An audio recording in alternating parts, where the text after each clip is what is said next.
अस्सलाम वालेकुम स्टूडेंट्स। सो जो आज हमारा एक क्वेश्चन है, इसमें मैंने ब्लैक बुक से लिया ये वाला क्वेश्चन। ये बहुत ही इंपॉर्टेंट क्वेश्चन है जेईई मेंस और एडवांस के लिए, ठीक है ना।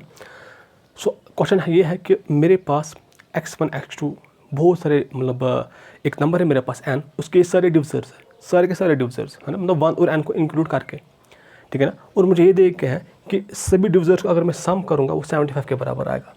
सो मुझे बोलना है कि अगर मैं उन डिविजर्स को रेसिप्रोकल करूँगा, जैसे 1/x1, उसके बाद 1/x2, उसके बाद 1/x3, ठीक है ना, और उन सबको सम करेंगे, सो उसका वैल्यू कितना आएगा, ठीक है ना। इन 4 ऑप्शन में क्या आएगा, 75 के आएगा या इन 3 में से कोई ऑप्शन आएगा, ठीक है ना। ये हमें बोलना है यहाँ पे।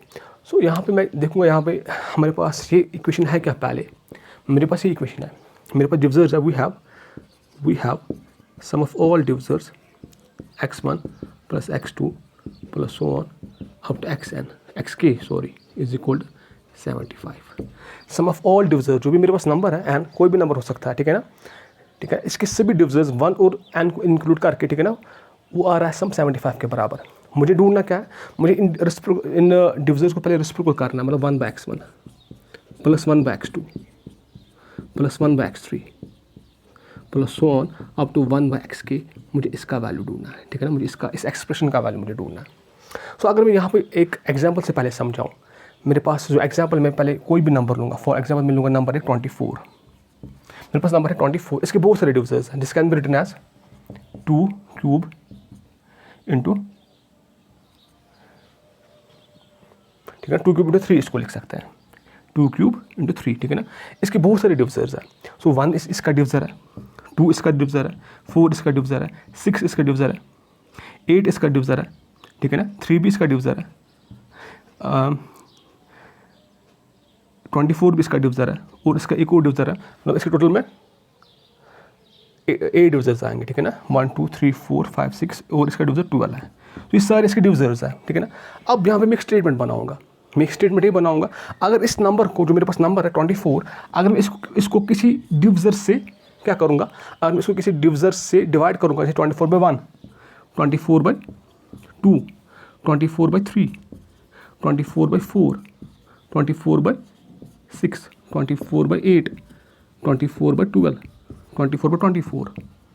सो मैं ऐसा कर रहा हूँ, मैंने क्या किया, डिविजर को मैंने जो मेरे पास डिविजर से भी डिवाइड कर रहा हूँ, इस नंबर को मैं इसके डिविजर से ही डिवाइड कर रहा हूँ। सो वहाँ पर जो नंबर आ रहा है वो भी डिविजर ही है, 24, ये तो 12 आएगा, तो 8 आएगा, तो 6 आएगा, तो 4 आएगा, ठीक है ना, ये तो 3 आएगा, ये तो 2 आएगा, और ये 1 आएगा, ठीक है ना।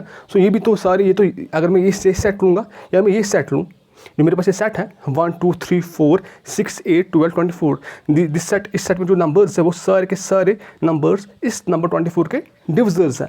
इस सेट को मैं ऐसे भी लिख सकता हूँ कि मेरे पास जो सेट है इसको मैं ऐसे लिखूँगा 24/24, ठीक है ना। उसके बाद लिखूँगा 24/1, क्योंकि ये नंबर जो है इसको 1 लिखे या 24/24 लिखे, जो 24 है इसको मैं 24 लिखूँ या 24/1 लिखूँ, जो मेरे पास नंबर 2 है इसको मैं 2 लिखूँ या 24/2, जो मेरे पास नंबर 2 है इसको मैं 24/12 लिखूँ या 2 लिखूँ, ये तो एक ही बात है, ठीक है ना। तो यहाँ पर एक स्टेटमेंट मैं बना सकता हूँ, अगर xi डिविजर है, अगर xi डिविजर है एक नंबर, कोई भी नंबर मिलूँगा अब n, अगर xi डिविजर है एक नंबर n को, सो n/xi भी उसी नंबर का डिविजर होगा, this will also be divisor of the same number n।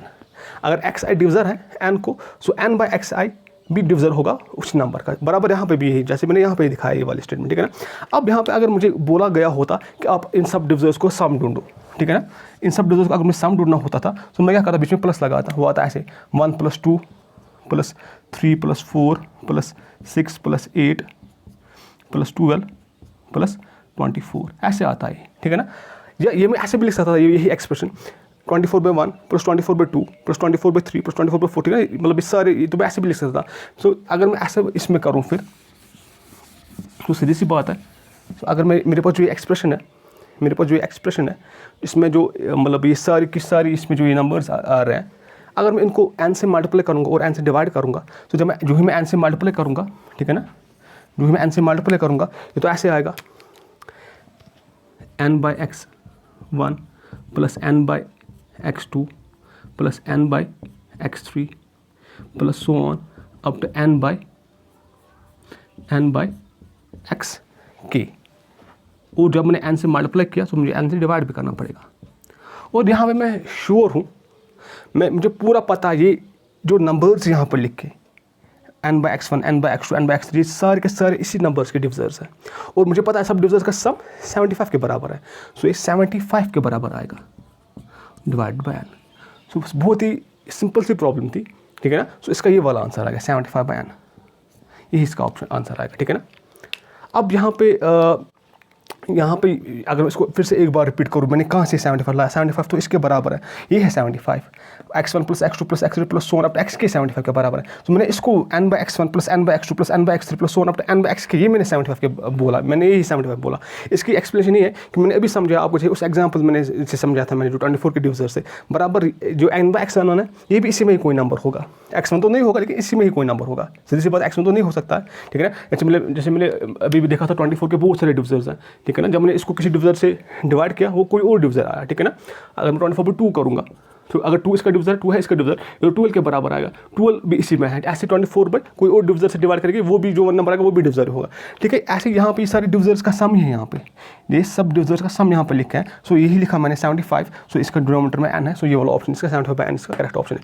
लेकिन इस क्वेश्चन में एक ये है, तो हम बोल सकेंगे इसमें एक अगर हम देखेंगे ऐसा कोई नंबर ही नहीं एग्जिस्ट लेकिन करता है जिसके सब डिविजर्स का सम 75 होगा, ठीक है ना। असल में ऐसा कोई नंबर ही नहीं है जिसके सारे के सारे डिविजर्स का सम 75 के बराबर होगा, ठीक है ना। अगर हम फिर यहाँ पे जो नंबर हमने कंसिडर किया था, सो ये एक मतलब हम मानेंगे एक नंबर तो है, लेकिन मतलब ये तो क्वेश्चन है, असल में क्वेश्चन को ही जब बनाया गया है, सो उस वक्त शायद जो जिन्होंने ये किताब लिखी है उनको शायद ये मतलब ये चीज़ मतलब जो 75 डिविजर मतलब सम ऑफ ऑल डिविजर 75 के बराबर है, लेकिन असल में ये कोई भी नंबर सेटिस्फाई नहीं करेगा इस वाली इक्वेशन को, इस वाली इक्वेशन को कोई भी रियल नंबर है ना, कोई भी रियल नंबर सेटिस्फाई नहीं करेगा। सो लेकिन प्रॉब्लम तो बहुत ही अच्छी है, इससे आपने ये भी सीखा कि अगर मुझे कोई बोलेगा रेसिप्रोकल, मतलब मेरे पास ऐसा नंबर है, कोई भी नंबर है मेरे पास, मुझे उसके रेसिप्रोकल जो मेरे पास डिविजर्स है उसके, जैसे मेरे पास कोई नंबर है 100, कोई मुझे बोलेगा इसके जो डिविजर्स है, ठीक है, इसके 9 डिविजर्स है टोटल में, अगर मैं उनको आप रेसिप्रोकल सम ढूंढो, जैसे 1 इसका है डिविजर है 1 2 4 5 10 25 50 100, ठीक है ना। 1 2 3 4 5 6 7 8 और भी एक इसका एक डिविजर है 20 भी इसका एक डिविजर है, ठीक है ना। सो इन डिविजर्स का अगर मैं सबको रेसिप्रोकल करूँगा 1/1 + 1/2 + 1/4 + 1/5 है ना, plus so on up to 1/20, और अगर मैं, ठीक है ना। सो यहाँ पे अगर मैं ऐसे करूँगा और उसके बाद यहाँ से भी मैं मतलब 100 से मल्टीप्लाई भी करूँगा, 100 से डिवाइड भी करूँगा, ठीक है। सो यहाँ पे तो 100 आएगा, यहाँ पे भी आएगा 100, यहाँ पे भी आएगा 100, यहाँ पे भी आएगा 100, यहाँ पे भी आएगा और यहाँ पे भी आएगा, और मुझे ये पता है 1/100 तो वापस आ रहा है, और ये तो मुझे पता है इसका सम इसी के सम के बराबर जो यहाँ पे इस सब डिविजर्स का सम है, ठीक है ना। तो फिर बहुत इजीली प्रॉब्लम सॉल्व हो जाएगी, ये प्रॉब्लम इजीली सॉल्व हो जाएगी क्योंकि मुझे अब इन डिविजर्स को सम करना है, ठीक है ना। वही इसका आंसर है, वो नंबर डिवाइड बाय आएगा यहाँ पे 100, ठीक है ना। सो ऐसे अगर कोई क्वेश्चन आता है, अगर मुझे यहाँ से देखे होता कि इन डिविजर्स का सम किसके बराबर है, ठीक है ना, सो फिर मैं बोल सकता था कि इसके मतलब यहाँ पे कितना आंसर आएगा, ये शायद 213 के बराबर होता है, मुझे तो पूरा नहीं पता। तो अगर मैं यहाँ पे करूँगा मतलब 100 है 50 70